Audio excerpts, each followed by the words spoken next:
नमस्कार दोस्तों, आज बात करेंगे पाइल्स के बारे में। पाइल्स या बवासीर दोनों एक ही बीमारी के नाम हैं। पाइल्स मुख्यतः दो तरह का होता है, एक खूनी बवासीर और एक बादी बवासीर।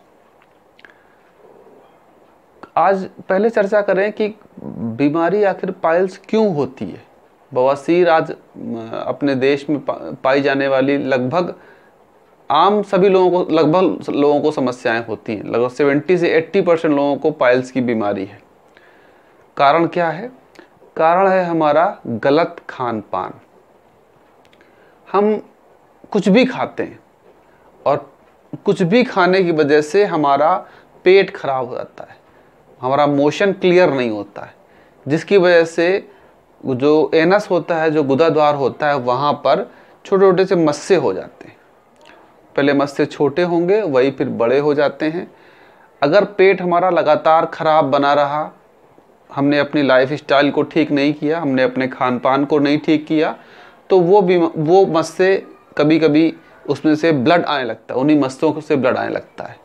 होता यह है कि हमने कुछ भी खाया, खाने का तरीका हमारा ठीक नहीं होता और क्या खाना है दोनों में गड़बड़ होती है, जिसकी वजह से जो एनस की नसें होती हैं, जो पतली पतली वहाँ पर खून दौड़ाने वाली जो नसें हैं वहाँ पर, वो उन पर प्रेशर पड़ता है।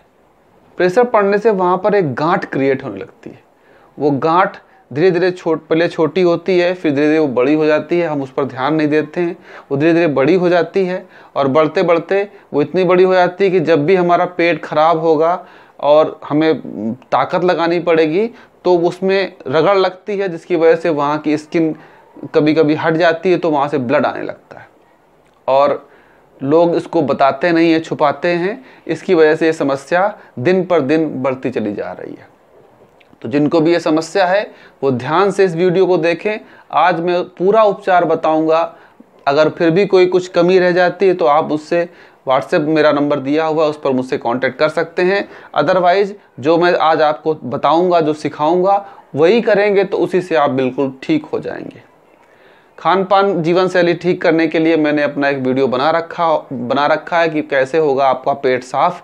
ये मैंने बना रखा है, अगर आप चाहें तो उस वीडियो को देख लें। उसमें पेट साफ करने का पूरा तरीका लिखा हुआ है, तो इस बीमारी से आप निजात पाएंगे, आपको कभी ये बीमारी नहीं होगी। तो पहले बात करें परहेज की।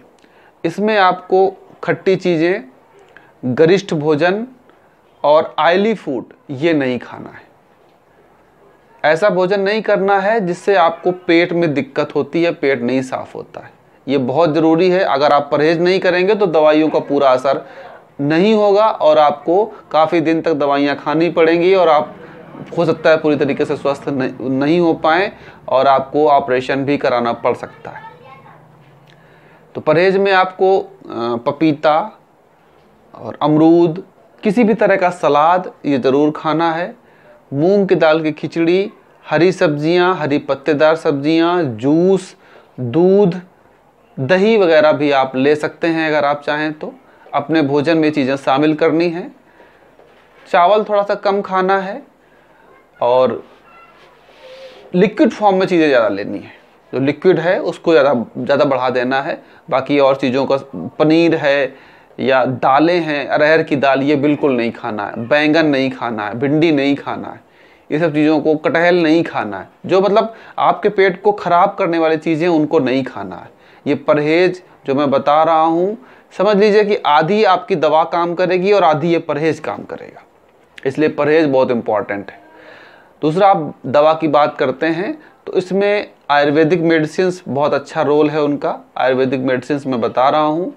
अरसोगनी बटी, किसी भी अच्छी कंपनी की दवा लीजिएगा। अरसोगनी बटी की 2 गोलियां सुबह और 2 गोलियां शाम को। अरसोगनी बटी मैंने बताई, जिसकी 2 गोलियां सुबह, 2 गोलियां शाम को लेनी है।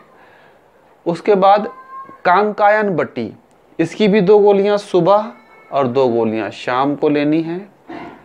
उसके बाद अर्स कुठार रस, 2 गोली सुबह और 2 गोली शाम को। ये 3 दवाइयाँ मैंने आपको बताई हैं। ये टेबलेट फॉर्म में आती हैं। इनको आप लगातार 3 महीने तक सेवन करना है इन दवाइयों का। आपको पहले महीने से ही आराम मिलना शुरू हो जाएगा, लेकिन आपको बिल्कुल ख़त्म करने के लिए 3 महीने या उससे ऊपर भी दवाइयाँ खानी पड़ सकती हैं। उसके साथ में एक सिरप आता है, एक अरिष्ट आता है, अभयारिष्ट। अभयारिष्ट का सेवन भी कम से कम 15 से 20 ml सुबह और 15 से 20 ml शाम को पानी के साथ मिलाकर खाना है, पीना है। अभयारिष्ट को भी आपको लगातार दवाइयों के साथ इस्तेमाल करते रहना है। उसके साथ में मस्सों में लगाने के लिए एक तेल, काशी साद तेल, जी हाँ उसका नाम है काशी साद तेल। उसको आप सिरिंज में भर करके और अपने गुदाद्वार में कम से कम 2 ml, कम से कम, या 2.5 ml भी कर सकते हैं, उसको गुदाद्वार के अंदर सिरिंज लीजिएगा, जो जिससे इंजेक्शन लगता है उस सिरिंज की सुई को हटा दीजिएगा और जो इंजेक्शन वो बचे सिरिंज उस पर तेल भर लीजिएगा। कम से कम 2 ml या 2.5 ml भर के अपने गुदाद्वार के अंदर कर देना और वो अंदर ही पड़ा रहेगा और धीरे धीरे वो अंदर से मस्सों को ठीक करके लाएगा, सुखाएगा। इसका भी लगातार आप इस्तेमाल करते रहिए। और साथ में कटी स्नान करना है। कटी स्नान, एक टब लीजिएगा, बाथ टब, थोड़ा सा बड़ा हो, उसमें आप, इतना बड़ा होना चाहिए कि उसमें आप आसानी से बैठ जाएं और उसमें गुनगुना पानी भर लीजिए। गुनगुना पानी भर के उसमें थोड़ी फिटकरी भी डाल सकते हैं। फिटकरी को लीजिएगा, उसको डेले वाली फिटकरी आती है, उसको अच्छी तरीके से कूट लीजिए, बिल्कुल नमक की तरीके कर लीजिए, पानी में डालकर उसको मिला लीजिए, पानी में वो मिक्स हो जाएगी और आपको उस बाथ टब में बैठना है कम से कम 15 मिनट। सर्दी के मौसम में यही टाइमिंग आधे घंटे हो जाएगी, सुबह और शाम गर्मी के समय 15 मिनट। इसको अगर इस्तेमाल करेंगे आप, जो मैंने बताया कि अपना परहेज करेंगे, साथ में दवाइयों का इस्तेमाल करेंगे। तेल भी बहुत इम्पॉर्टेंट है। तेल अगर नहीं लगाएंगे तो मस्से आपके ठीक होने में, सूखने में उसको काफ़ी समय लगेगा। दूसरी बात, देखा गया है कि कुछ दिन तक लोग इस विधि को इस्तेमाल करते हैं, दवाइयों का सेवन करते हैं, उसके बाद थोड़ा सा उनको आराम मिला वो बंद कर देते। ऐसा बिल्कुल नहीं करिएगा। बीमारी अगर जड़ से नहीं जाएगी, मस्से जरा से भी रह जाएंगे, दोबारा वो फिर से मस्से हो जाएंगे। इसलिए पेट साफ रखना और मस्सों को बिल्कुल ख़त्म रखना, इसके लिए आपको दवा कम से कम 3 महीने या उससे अधिक खानी पड़ सकती है। जितना संभव हो सका मैंने इस वीडियो में आपको पाइल्स के बारे में जानकारी दी है। कुछ और आपके प्रश्न हैं, कुछ और जानना चाहते हैं या कुछ और समझना चाहते हैं तो मेरे व्हाट्सएप नंबर मैंने दे दिया है, उस व्हाट्सएप नंबर से मुझसे कांटेक्ट कर लीजिए या कमेंट्स बॉक्स में अपने क्वेश्चन डाल दीजिए। मैं आपके प्रश्नों का उत्तर देने का प्रयास करूंगा। आज के लिए बस इतना ही, मिलते हैं अगले वीडियो में। Thank you.